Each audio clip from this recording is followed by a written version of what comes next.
조합제TV 시청자 여러분 안녕하십니까. 2019년 7월 3일 오후입니다.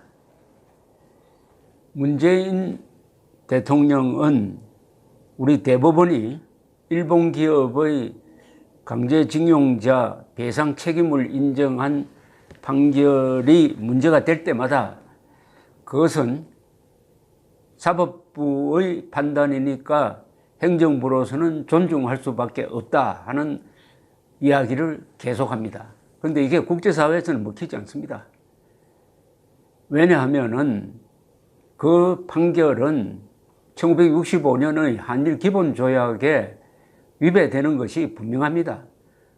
외교관들이 일치된 견해로 이것이 만약 국제적 판단에 맡겨질 경우에는 우리에게 결정적으로 불리하다고 합니다. 우리 정부 또한 과거 정부가 이 문제에 대해서 배상 책임은 일본에 있는 게 아니라 우리 정부에 있다 해가지고 정부에서 또 일정한 배상을 한 것도 사실입니다. 그런데 이것을 개별적으로 일본 기업에 대한 손해배상 책임을 인정한 이 대법원 판결이 결국 외교적 분쟁으로 이어졌고 그 외교적 분쟁의 결과로 지금 일본이 여러 가지 중재를 시도를 하다가 우리 정부가 불응을 하니까 삼성전자를 포함한 이 반도체 산업에 결정타를 먹일 수 있는 핵심 부품 수출 규제를 하겠다고 지금 나왔습니다. 그러면은 이 사법부는 외교 문제에 대해서도 이렇게 무리한 재판을 할 권리가 있느냐, 권한이 있느냐? 사법부의 독립이란 것이 그냥 신성불가침한 존재냐?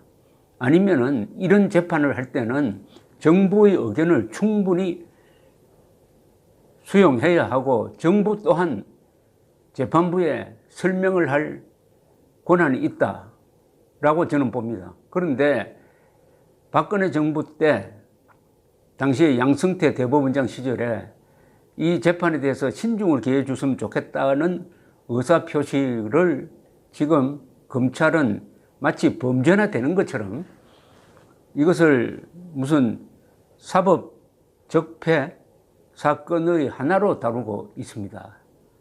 이렇게 되니까 우리 스스로 이 문제를 해결할 수 있는 길을 철저하게 차단해서 그 결과는 지금 한국이 매우 불리하게 되었다. 자, 그럼 판사가 이런 결과를 예상하면서까지 이런 재판을 했겠느냐? 아니면은 아주 좁은 시야에서 판사가 머리는 좋겠지만은 외교 문제라는 아주 복잡한 사안에 대한 이해력이 과연 있느냐?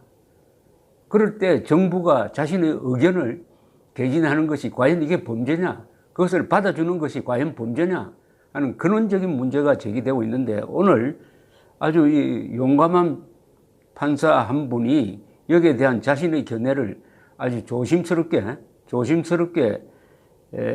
자신의 블로그에 실었습니다.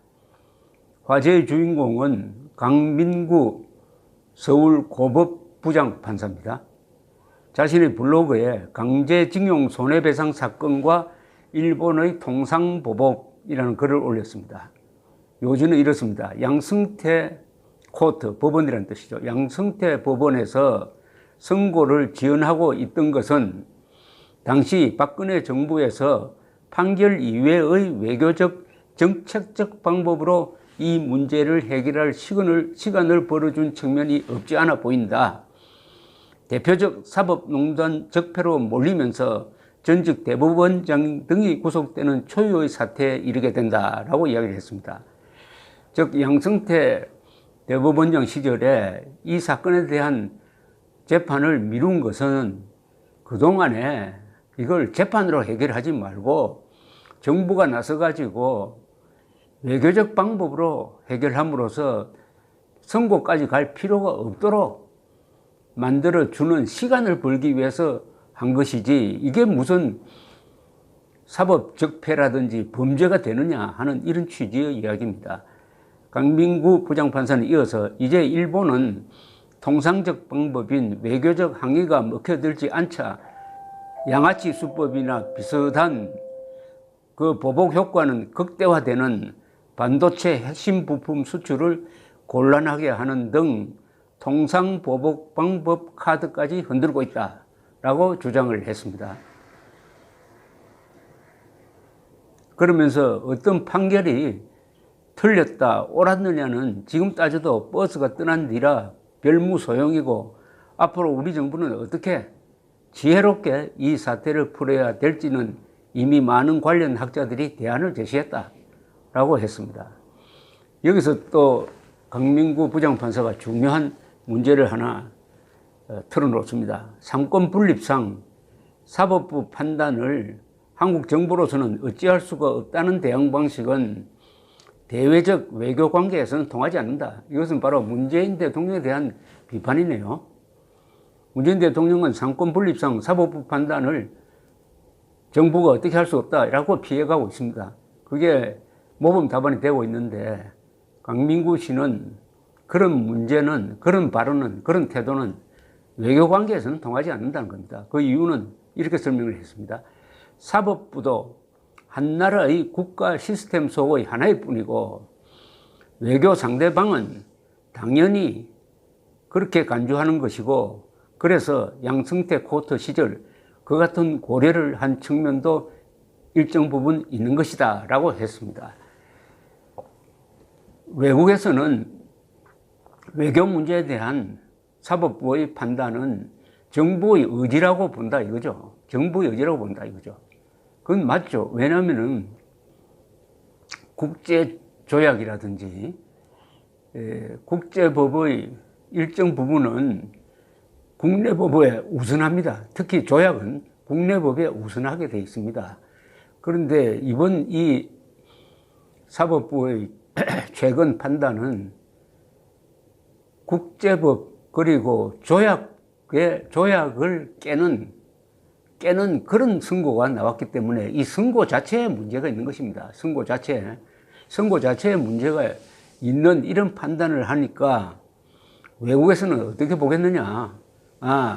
문재인 정부는 바로 이런 사법부의 무리한 판단을 바로 뒷받침했다. 이게 바로 문재인 정부의 정책이다.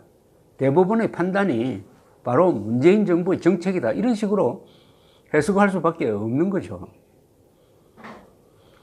강민구 부장판사는 정부의 적극적인 대응이 필요하다면서 이렇게 덧붙였습니다. 감정적인 민족주의 주장은 듣기에는 달콤하지만 현실 국제 외교 관계에서는 그런 주장만으로 국익을 지킬 수는 없다. 참 아픈 지적이네요. 감정적 민족주의.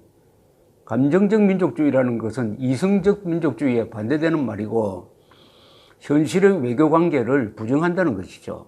현실의 외교 관계는 한국과 일본은 우방, 그리고 준군사 동맹, 그리고 한국과 북한은 적대 관계입니다. 그런데 문재인 정권이 적대 관계를 마치 우호 관계처럼 포장을 하고 선전을 하고 우호 관계인 한일 관계를 지금 적대 관계로 몰고 있다 이겁니다.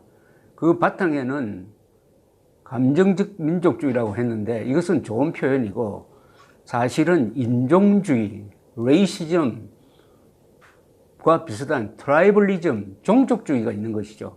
종족주의. 북한과 우리는 같은 종족이다. 그러니까 일본에 대해서는 무조건 저항해야 되고 일본이 잘하는 것도 무조건 부정해야 된다. 우리가 잘못하는 것은 인정하지 않아야 된다. 이렇게 나가면은 한반도 안에서는 통할지 모르지만은 국제관계에서는 그런 무리가 먹히지 않는다. 더구나 국력이 뒷받침되지 못할 때 그런 감정적 민족주의 하다가는 결국 국가 이익의 크나큰 손실로 돌아온다 하는 말을 강민구 부장판사가, 고등법원 부장판사가 점잖게 이야기했습니다. 감정적 민족주의 주장은 듣기에는 달콤하지만 현실적 국제 외교 관계에서는 국익을 지킬 수 없다. 지킬 수 없는 정도가 아니라 국익을 망친다는 거죠. 그는 이어서 일본의 보복 정당성은 전혀 인정할 수 없지만 우리에게 그에 상응하는 대응책이 거의 없는 현 시점에서 나라를 이끄는 리더들이 부디 지혜로운 정책 결정을 늦었지만 지금이라도 속히 하기를 국민의 한 사람으로서 나라 잘 되기를 바라는 심정에서 바랄 뿐이다.